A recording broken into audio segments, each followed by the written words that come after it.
მოგზაურობა საჩხერეში გრძელდება. აქ მრავლადაა აღმოჩენილი უძველესი არტეფაქტები, რომლებიც საქართველოს სხვადასხვა მუზეუმშია მოთავსებული. აქ არსებული სხვადასხვა პერიოდის ძეგლები ცივილიზაციის უწყვეტ კვალს გვიჩვენებს. დღეს სწორედ რამდენიმე ასეთ ადგილს და მხარეთმცოდნეობის მუზეუმს ვესტუმრებით.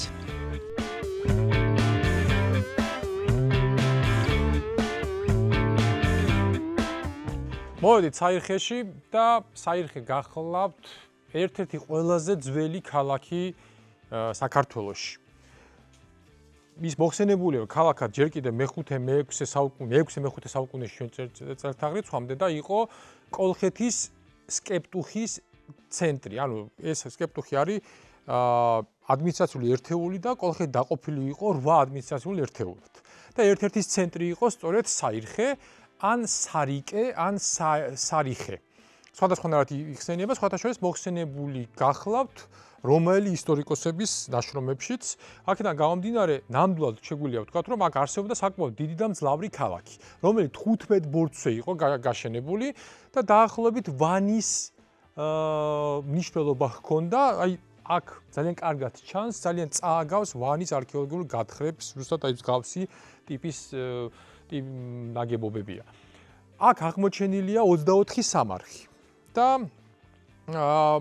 ერთ-ერთი მნიშვნელოვანი აღმოჩენა შემთხვევით მოხდა ისტორიის მასწავლებელმა გელბახიანმა, შემთხვევით ნახა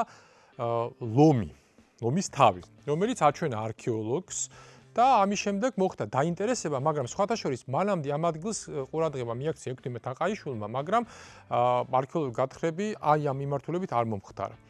საირხე იყო ძალიან მნიშვნელოვანი ადმინისტრაციული ცენტრი, მაგრამ როდესაც არგვეთი ხდება ფარნავაზის, ანუ ფარნავაზი იკავებს ამ ტერიტორიას და არსებს ქალაქ შორაპანს, უпростоად ციხე შორაპანს, საირხე ნელ-ნელა კარგავს ფუნქციას და უკვე სადღაც პირველ საუკუნეში ხდება როგორც ჩვეულებრივი დასახლებული პუნქტი. დღეს თვითონ სოფელს აქვს ტერიტორია ძირითადად დაკავებული და მე ვფიქრობ, რომ თუ აქ გაგრძელდება არქეოლოგიური გათხრები, ძალიან ბევრი საინტერესო რამის ნახვა არის შესაძლებელი. ჩანს რამე თუ ისე დაფარული აქვს სცენარებს? დაფარული აქვს სცენარები. მაგრამ რაღაც მაინც ხო, რაღაც გადიქნება ზევიდან გამოჩნდეს. იქნება ის ამოთხილებიც იქნება. აი აქეთ ქვევით მიდურები არის კიდე. მადა. ამ გზით გავალთ ხო აქედან? ხო, არა გლეხებთან, გლეხებსაც რო უთხართ, გესმის? ფეხითაც ჩახვალთ მადა. ვიარეთ, ვეძებეთ და ვერ ვიპოვეთ. უბრალოდ ვიპოვიდით რაღაცებს, მაგრამ ადგილობრივებმაც ბევრი არაფერი არ იციან, ხოლო ასაკიანი ხალხი ბევრი ვერ ვსნახეთ. აი ეს ბილიკი ჩამოდიოდა აქედან, აი იქით ზევიდან რო გადმოდიოდა. ცნობების მიხედვით ეს იყო ერთ-ერთი ყველაზე მდიდარი და განვითარებული ქალაქი 2500-2000 წლის წინ დაახლოებით. და დღეს აი ეს მიგდებულია, მცენარეებს აქვს ყველაფერი შეჭმული, ანუ გადაფარული ის რაც გაითხარა თავის დროზე არქეოლოგიურად, ისიც სავარაუდოდ დაფარა ხელმცენარეებმა და როდესაც გვაქვს ასეთი დიდი საგანძური, ამ ყველაფერს უნდა უფრო მეტი ყურადღების მიქცევა, მინიმუმ მონიშნა ადგილების და მისი დაცვა. რომ ძალიან ბევრი ქალაქი 2000 პლუსი არ არსებობს მსოფლიოში და დღემდე დასახლებული პუნქტი როა ისეთიც. იმედია შემდეგ გამოსვლაზე უფრო მეტ რამეს გავიგებთ აქ. ჩვენი შემდეგი დანიშნულების ადგილი ჯურხა ნადირაძის სახელობის საჩხერის მხარეთმცოდნეობის მუზეუმია, რომელიც 1978 წელს დაფუძნდა და სწორედ იქ არის დაცული მოდინახის, საირხის, ცარცის გორის, ნაჩერქეზევის არტეფაქტები. ნაჩერქეზევის აი ამ წუთში ჩვენ თიხას დავჩერები ვართ აქ. აი ეს არის თიხა. ესეც საინტერესოა ძალიან განსაკუთრებულად.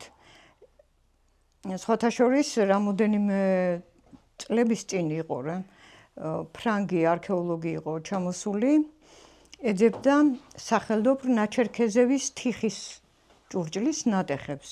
რატომ იყო ასე დაინტერესებული ეხლა? ეს იმიტომ რომ ჯერ ნაჩერქეზევის ტერიტორია აინტერესებდა, მე თიხასთან დაკავშირებული კვლევები ჰქონდა ეტყობა და როდესაც გადაუთვალიერებია ლიტერატურა, უნახავს რომ აქ საჩხერეში იყო პატარა თიხის ნატეხი და სოფელი ნაჩერქეზევი აინტერესებდა. გავყევით სხვათა შორის ბატონი ცეზარის წავიყოლე, სოფელი ნაჩერქეზევის ტერიტორიაც ვაჩვენე და იქ თვითონ თავისი დაკვირვებით, თავისი აპარატურის დაკვირვებით თქვა, რომ აქ რა დროიდან იყო, სწორედ ჯერ კიდევ უძველესი დროიდან იყო მესაქონლეობა. და ეს თიხის ნატეხი გადაიღო და ძალიან მნიშვნელოვნად მიიჩნია, იმიტომ რომ ეს შავპრიალა ზედაპირიანი თიხის ჭურჭლის ნატეხი ძალიან ბევრს მეტყველებს იმაზე, თუ რა დონეზე იყო მესაქონლეობა, მეთუნეობა კერძოდ და მე რა თქმა უნდა მესაქონლეობა. ნაჩერქეზებზე არის აღმოჩენილი სამარხიც, სადაც არის სატევრები და ბევრი ბრინჯაოს ნივთი ნაპოვნი. ეს ექვთიმე თაყაიშვილი იყო ჩამოსული, მან ჯერ კიდევ 1910 წელს ჩამოვიდა აქ თოდაძის ციხეზე შემთხვევით აღმოჩენებთან დაკავშირებული მასალების შესახებ კვლევებისათვის და აი აქ ნახა სწორედ ის შემთხვევა, რომელსაც თოდაძის ციხეზე ერთ-ერთ გლეხს თოდაძეს და ზაბახიძეს თავიანთ ნაკვეთში უპოვნიათ მიწის სამუშაოების დროს ოქროს ნივთები. შემდეგ ეს იქვე მოვაჭრე ებრაელი მოვაჭრისათვის მიუყიდია ამ მამაკაცს და რა თქმა უნდა ვეღარ მოხერხდა ამ ნივთების დაბრუნება. შემდეგ ექვთიმე განსაკუთრებულად ინტერესდება საჩხერის არქეოლოგიური მონაპოვრებით, მიმდინარეობს კვლევები და სწორედ ნაჩერქეზებზეც ნახა ასეთი მნიშვნელოვანი მონაპოვარი იყო და ნაჩერქეზების გარდა ცარცის გორაზე, აი აქ შეგვიძლია ვნახოთ ეს ნივთი. აი ეს ტესმაგვარი ქინძისთავი, შუბის პირი, უამილიანი ცულები და სხვათა შორის განსაკუთრებულად მნიშვნელოვანია ის ფაქტი, რომ აი ამ ყუამილიან ყუადაქანებულ ცულებს ეწოდება საჩხერული და ეს მათ მიერ მეცნიერების მიერ, იმიტომ მიენიჭა, რომ საჩხერული ყუამილიანი ყუადაქანებული ცულების შემადგენლობაში არის დარიშხანისა და კალის ზედმეტი პროცენტული რაოდენობა, რაც იმაზე მეტყველებს, რომ ადგილობრივ მადანი იყო გამოყენებული, ადგილობრივი მადანის მყოფობას ადასტურებს სწორედ ის ფაქტი, რომ აი ეს კორბოულის ტერიტორიაზე ეგრეთ წოდებულ პავლიას ტყეში, ქოთანში იქნა ტყის სამუშაოების დროს მოპოვებული, ქოთანში, ასევე ჟალაეთში იყო ნაპოვნი, სოფელ ჟალაეთი კვერეთის ხეობაში მდებარეობს ჩემო კარგებო. აი ეს ქურის საქშენი მილები გახლავთ, აი აქ ქურის საქშენი, სწორედ რომ ეს ქურები, აქ მადნის მოპოვების ფაქტები, თვითონ შემადგენლობა, ბრინჯაოს ნივთები, სწორედ აი ამაზე მეტყველებს, რომ საჩხერის ტერიტორია საკმაოდ განვითარებული ყოფილა ჯერ კიდევ ბრინჯაოს ხანაში. საჩხერის მკვლევარებს ოთარ ჯაფარიძეს, ჯურხან ნადირაძეს, ჯერ კიდევ ადრე, რა თქმა უნდა, ექვთიმე თაყაიშვილს, ბორის კუპტინს და მრავალს ძალიან დიდი და მნიშვნელოვანი დასკვნები აქვთ გამოტანილი. აი მე გაჩვენებთ თქვენ ბორის კუპტინის აქ მყოფობის არტეფაქტი, მისი ხელჯოხი, რომელსაც იყენებდა არქეოლოგიური გათხრების დროს, ამავე დროს საყრდენათაც გამოიყენებდა და ჩვენთან საჩხერეში ის ბინაში ცხოვრობდა ექიმ შარბაძის სახლში. ეს ადამიანი ძალიან ერუდირებული ექიმი იყო, ქირურგი და მას დაუტოვა თურმე საჩუქრად, რომ თქვენ სახლში იყოს. სავაჭრო გზები სწორედ აი ამ ტერიტორიაზე რომ გადიოდა, ჩვენს ტერიტორიაზე, თუნდაც საირხე, რას ნიშნავს საირხისში მოპოვებული ის განსაკუთრებულად ოქროს არტეფაქტები, რომელსაც ანალოგი თუ მიახლოებით მეცნიერებს უნდა დავუჯეროთ, მკვლევარებს, რომ მართალია ვანის ოქრო არის ნამდვილად კოლხური, მაგრამ რომ კოლხურია, ამაზე ბეჭედ დასმული დასტური გახლავთ საირხის მონაპოვარი.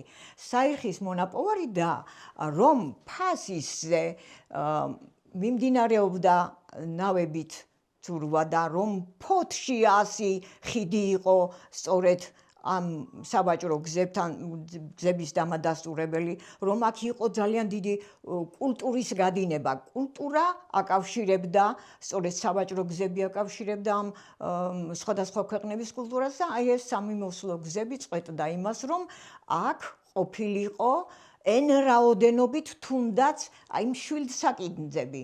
Εν რაოდენობით, რატომ? იმიტომ რომ წარმოება აქაც იყო. მართალია ბევრი რამ მწანაბაძი შეიძლება იყო ბერძნული, მაგრამ აქ იყო მადანი, აქ იყო წარმოება, აქ იყო ქურები და სხვადასხვა. უნივერსიტეტის პირველი ლოგო სწორედ აი ასეთი ბალთების მინაბაძად აქვს აღებული, სწორედ აი ამ დედა უნივერსიტეტის ნიშნულობის წანამძღვარად რა, საფუძვლად უფრო სწორად.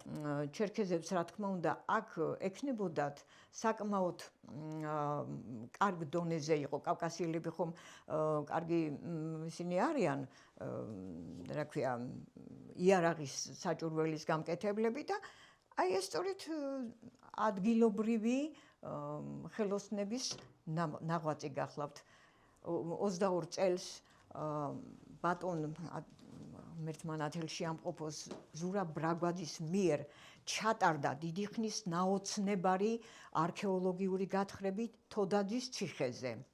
თოდაძის ციხეზე, სადაც სწორედ აი მწევან თქვი კიდევაც ოქროს ნივთები რომ იქნა მოპოვებული,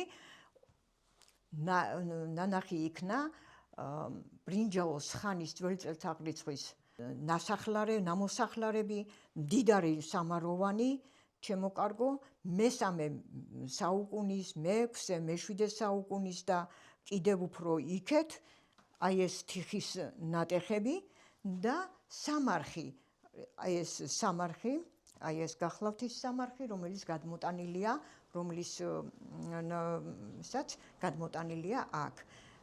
ეს პირობითად ასე გავაწყვეთ.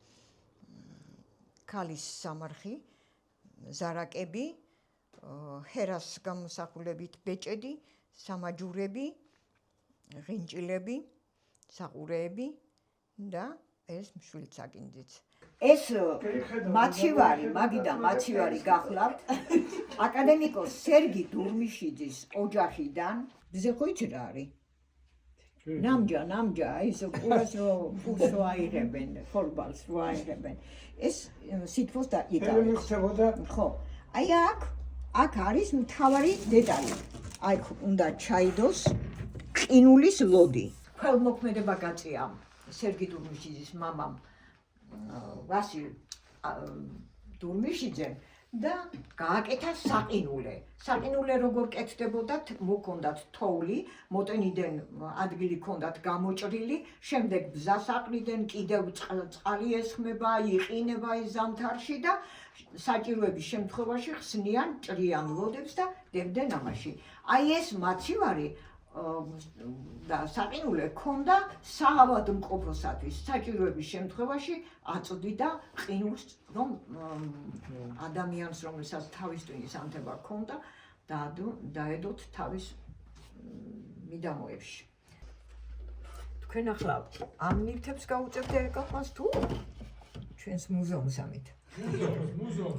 აი, აკაკის და ანა რომ ეგ იმბაშობდა, მალამოებს რომ აკეთებდა მალამოებს, აკეთებდა კენჭებს ლესავდა. კენჭები იყო სხვადასხვა ავადმყოფობების. აიღებდნენ ამ მას თიხის რაიმე ნატეხს რაღაცა თიხის ჭურჭლისას, თითოეულ კენჭს ლესავდნენ ცალ-ცალკე წყალში. ამ მათ შორის ამ მარტო კენჭები არის ზღვის ზღარბები. არის ნუმულიტები და ბელემნიტები. არის კიდევ ძვლები, შაპისნაირთა ძვლები და სხვა მიმსგავსებული ამა თუ იმ ორგანოსადმი. ნაჩერქეზევი ყოფილა ძალიან რთულად მისაგნები ადგილი, ამიტომ ბატონი ცეზარი, მუზეუმის დირექტორი, წინ გაგვიძღვება თავისი მანქანით და ალექსანდრე გაყვა მას. ნახავთ, იმედია მართლა ისეთი საინტერესო არის, როგორც აღწერაში იყო, თუმცა ზუსტი მისამართი არსად არ ეწერა და ამიტომ ვიყავით ასეთ გაურკვევლობაში.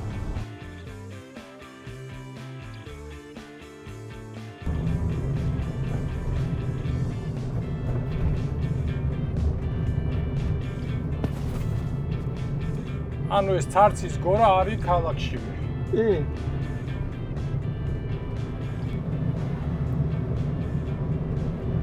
ანუ ყუფტინი მუშაობდა აქ 51 წელს. მე 51 წლიდან მახსოვს. დავდიოდი ბავშვი ვიყავი გათხრებზე და მაინტერესებდა ძალიან.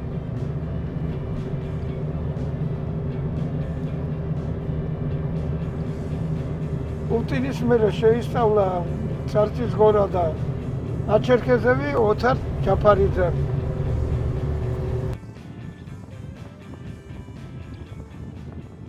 ახლა სად ვართ ბატონ ცეზარ? ახლა ვიმყოფებით ცარცის გორაზე. აქ 1951 წელს აკადემიკოსი ბორის ყუფტინი ეწეოდა გათხრებს, რომელიც შემდეგ გააგრძელა ოთარ ჯაფარიძემ და თუ არ ვცდები, გათხრები დამთავრდა 55 წელს. ეს არის ადრებრინჯაოს ხანის სამაროვანი. აქ წარმოდგენილი ნივთები ყველაზე მეტი სიუხვე ნივთების არის ბრინჯაოს იარაღები. მათ შორის დამახასიათებელია ტესმაგვარი ქინძისთავი, ყუა დაქანებული და ყუა მილიანი ცულები. ისე რომ ამიერკავკასიაში კი არა, მცირე აზიაში და მსოფლიოშიც თუ სადმე სამაროვანში იმდენი ბრინჯაოს ნივთია ნაპოვნი, რამდენიც მხოლოდ ამ ერთ ადგილზე ალბათ წარმოუდგენელია. და ცარცის გორა რატო ქვია? გასაგებია აქ. ცარცი პოვებდნენ აქ. აი ეთყობა კიდე ეს თეთრი ქვები. ხო და ცარცის მოპოვების დროს ნახეს რომ ის არის რა ქვია ჩონჩხი, მე გახდა ცნობილი და ესე იგი 5 წლის განმავლობაში მიდიოდა გათხრები. რამე ნიშანი და ან რაღაცა იგეგმება რომ თქვა აქ თუ უკვე ყველაფერი მუზეუმში გადაყენებულია. აქ ეს დამთავრებულია თავიდან ბოლომდე. შესწავლილია. აქ უკვე ძეგლი აღარ არის. ძეგლი. ამდენად შეიძლება. გასაგებია. ანუ მოხდა გათხრა ნივთების. კი, თავიდან გადატანა მუზეუმში და მერე დახურვა, დაკონსერვება. კი ბატონო, გასაგებია. მაგრამ მე ხარ ეს არის ქალაქის ნაწილი. კი ბატონო. ნაჩერქეზევი შორს არის აქედან? არა, ნაჩერქეზევი ალბათ 1 კილომეტრში არის, მეტი არა.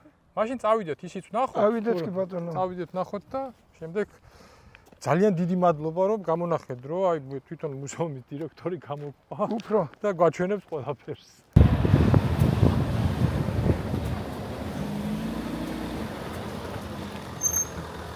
ნაჩერქეზევი ჩერქეზიდან მოდის ხო? რატომ? ეთყობა რაღაც ურთიერთობა იყო ადრებრინჯაოს ხანაში, მაგრამ მაშინ არ ერქმეოდა ნაჩერქეზევი იმას და ეს ხო დაახლოებით 4700 წელია. ნუ ალბათ სახელი უფრო შუა საუკუნეების, ვთქვათ, გვიანდელი შუა საუკუნეებიდან მომდინარეობს. ხო, ალბათ ხო. მაგრამ მაინც საინტერესოა. ესე იგი რეალურად იმ ადგილს, რასაც ვეძებდით ჩვენ არქეოლოგიური გათხრები რომ უნდა ყოფილიყო და ასე შემდეგ, უკვე დასახლებულია. ეს დასახლებულია. ცხოვრობს და ასე შემდეგ. მეორე მხრიდანაც შემიძლია შემოგიყვანოთ, მაგრამ იგივე მდგომარეობა. გასაგებია. ახლა შეიძლება საჩხერეში რო ნახოთ, მე თავს კი არ ვიქებ, უბრალოდ ფაქტს გეუბნებით.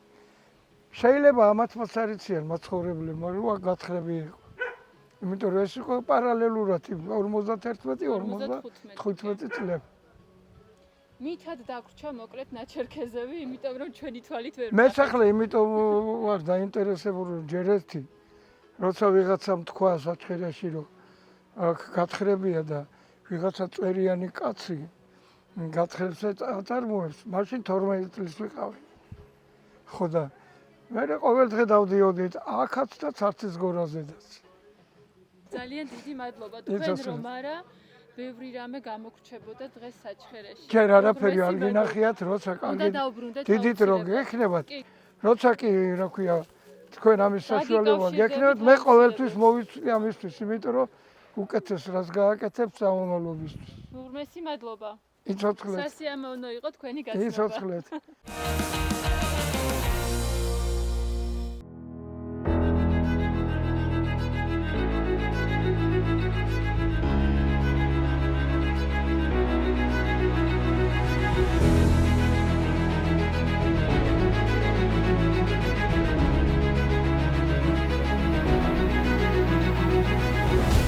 საქართველოში ძალიან ბევრი ისეთი ადგილი გვაქვს, სადაც სამკურნალო წყლები არის და ერთ-ერთი მათგანი არის საჩხერის რაიონში სოფელი კვერეთი, რომელიც გამორჩეული იყო თავის დროზე წყლებით. კურორტი დაარსება, შეგვიძლია ვთქვათ, ორ ნაწილად დაარსდა. პირველად წერეთლებს მიუქცევიათ ყურადღება მე-20 საუკუნის დასაწყისში. და არსებობს არქივში დაცულია წერილი, sadაც ამბობს, რომ ჩვენ ავედით და ვანები დავდგით. ანუ აბანოები იგულისხმება. და რამოდენიმე ავაშენეთ სახლები. სახლები ალბათ რამოდენიმე პატარა საზაფხულო პატარა სახლი იქნებოდა. 30-იან წლებში უკვე პოპულარული კურორტი ხდება, რამაც განაპირობა, რომ მეორე მსოფლიო ომის შემდეგ, კერძოდ 50-იან წლებში გერმანელი ტყვეების ნაწილი იქნა აქ დასაქმებული არ დავაკეთ, მაგრამ გერმანელი ტყვეების მიერ მოხდა კურორტის აშენება და აშენდა 120 საწოლიანი სანატორიუმი და სანატორიუმის გარდა არსებობდა რამდენიმე აი ესეთი კოტეჯი, რომელსაც აი ახლა ჩვენ უყურებთ. ძალიან ლამაზია და როგორც კი შემოვედით აი ამ ტყის ტერიტორიაზე, სულ სხვა ჰაერიც არის და აი სხვანაირად ისუნთქება თუ მეჩვენება არ ვიცი. ნამდვილად ასეა, სხვანაირად ისუნთქება, ანუ ეს არის კლიმატური კურორტი. აქ არის მინერალური წყალი, რომელიც არის დაბალი მინერალიზაციის, ანუ მარტივად დასალებია ყველასთვის და თერმული წყლები, რომელიც სამკურნალო ყოფილა სახსრებისთვის და ხაშორის ამბობენ რომ გაახალგაზრდებას უწყობს ხელსა და 50-იან წლებიდან თითქმის 80-იან წლების ბოლომდე აქ მაშინ საბჭოთა კავშირის სხვადასხვა რესპუბლიკებიდან, ქალაქებიდან საკმაოდ ხშირად ჩამოდიოდნენ სტუმრები. კუჭნაწლავისთვისაც მკურნალობდნენ. მოკლედ აქ იყო ბალნეოლოგიური, მინერალური და კლიმატური კურორტი. წამოდი ახლა ჩვენ მოვძებნოთ ეს გამაახალგაზრდავებელი წყარო სად არის და ვიბანაოთ. მაგრამ კიდევ ერთხელ ხაზი გაუსვათ, რომ რაც შენ თქვი, რომ იმდენი კურორტი გვაქვს მსგავსი, რომ აი არ ვიცი და ამას არ ჭირდება ძალიან დიდი, ასე ვთქვათ, ინვესტიცია, მაგრამ იმედი გვაქვს, რომ უახლოეს მომავალში მიექცევა ყურადღება, რადგან უდიდესი პოტენციალი აქვს, ახლოს არის დასახლებულ პუნქტთან, გზაც მოდის, რაც ამას ჭირდება სწორი მენეჯმენტი და ინვესტიცია. შენს მეგობრებს ვინმეს კვერეთი აქვს ნახსენები? არავის. მეც პირველად ვარ დღეს. არც ჩემს მეგობრებს არავის არ ხსენებია, მეც პირველად ვარ და როგორი საოცარი ადგილი გქონია. სუნი იგრძენი გოგირდის. კი. ძალიან იგრძნობა აქ.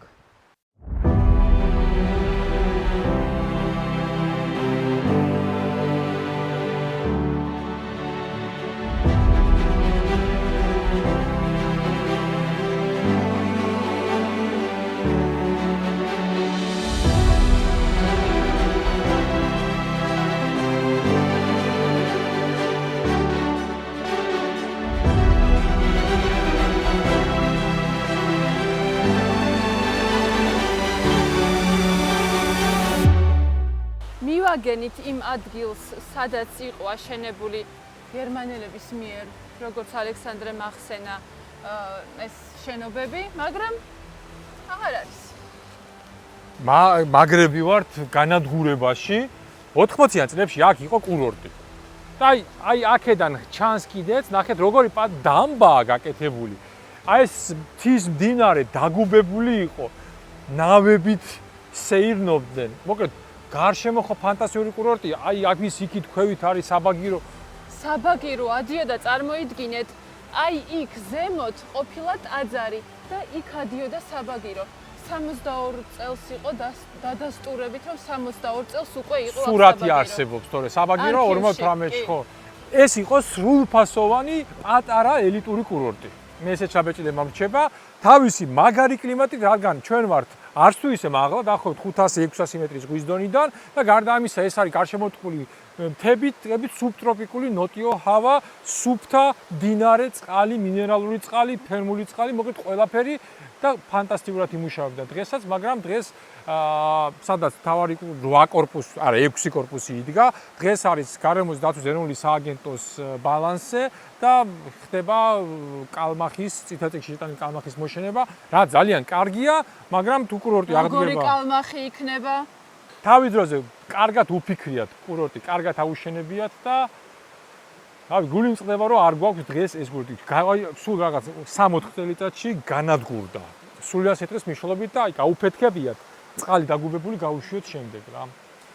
აი ესე შეგვიძლია სამწუხაროდ. არ გამოვიყენოთ ძალიან დიდი პოტენციალი ჩვენი ტურიზმის და ბუნების.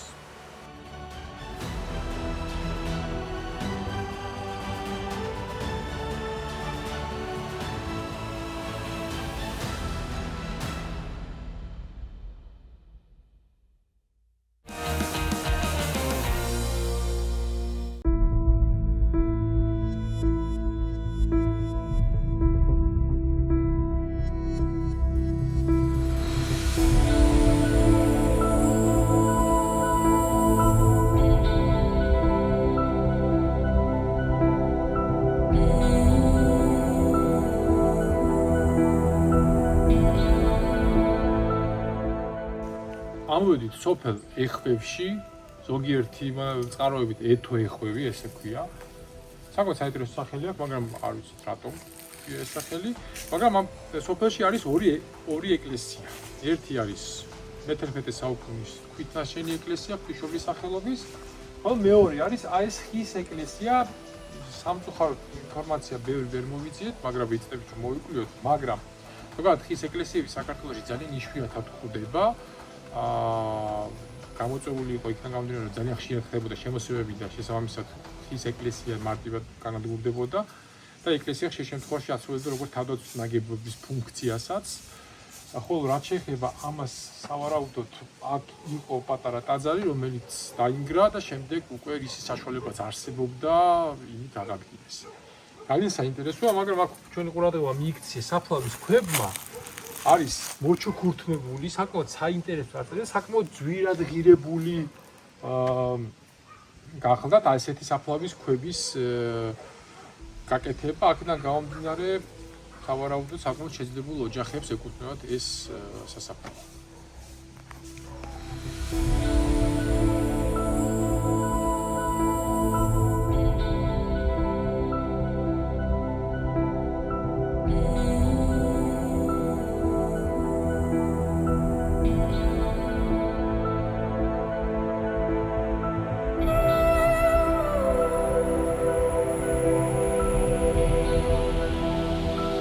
ცოტა შემოგვაღამდა, იმიტომ რომ იმდენად საინტერესო და იმდენად ბევრი ადგილი ვნახეთ დღეს და აი არ ვიცი, აღფრთოვანებული ვარ. თან სავანეს არც გავცდენი ვარ ადრე. ანუ არ ყოფილვარ აქეთ ხარეს ნამყოფი და ჯარის ხის ეკლესია რა მაგარი იყო და აი ახლა ღვთისმშობლის სახელობის მე-11 საუკუნის ეკლესია დგას სოფელში.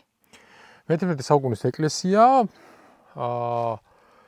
ერთნავიანი ბაზილიკა თითქოს არაფერი განსაკუთრებული, მაგრამ აქ არის მთავარი რომ წარწერაა დარჩენილი, რომელიც გიორგი წერეთელმა გაშიფრა და არ ჩანს კარგად, მაგრამ სავარაუდოდ ეს ეკლესია როცა აშენდა, მაშინ შედიოდა აფხაზთა სამეფოს შემადგენლობაში, სანამ გაერთიანდებოდა საქართველო, გახდებოდა ერთიანი. დაახლოებით მე-10 საუკუნის ბოლო, მე-11 საუკუნის დასაწყისი და ძალიან გავს სტილისტურად ტაო-კლარჯეთში აშენებულ აი მსგავს პატარა ტიპის სახლებს და სავარაუდოდ ერთი ასე არქიტექტურის ან არქიტექტურა ჯგუფის მიერ არის დაგეგმილი ეს ყველაფერი. მოვძებნოთ ხო ის წარწერა? წამნახოთ ხო. საკმაოდ კარგად და ლამაზად არის შემკული ასევე ტაძარი ჩუქურთმებით და აი ჩასნა, აი ფანჯრის კამარა მიგვანიშნებს ზუსტად აი ამას რა ქვია რომ ეს მე-11 საუკუნემდეა, იმიტომ რომ შემდეგ უკვე ასე ჩამოდის ქვევით. ეხლა წარწერა ვიპოვოთ, წარწერა. ნახე რა კარგი ლამაზი ჩუქურთმები აქვს. წარწერა ვიპოვეთ. უბრალოდ ძალიან არის დაზიანებული და ცოტა რთულდება მისი გარკვევა. ასეთი საოცარი და საინტერესო საჩხერული დღეები გქონდა. საქართველოში მოგზაურობა გრძელდება. ამჯერად ვესტუმრებით წილკანს და ძალის, სადაც მისტიკურ აკლდამებსა და გვირაბებს გავუყვებით.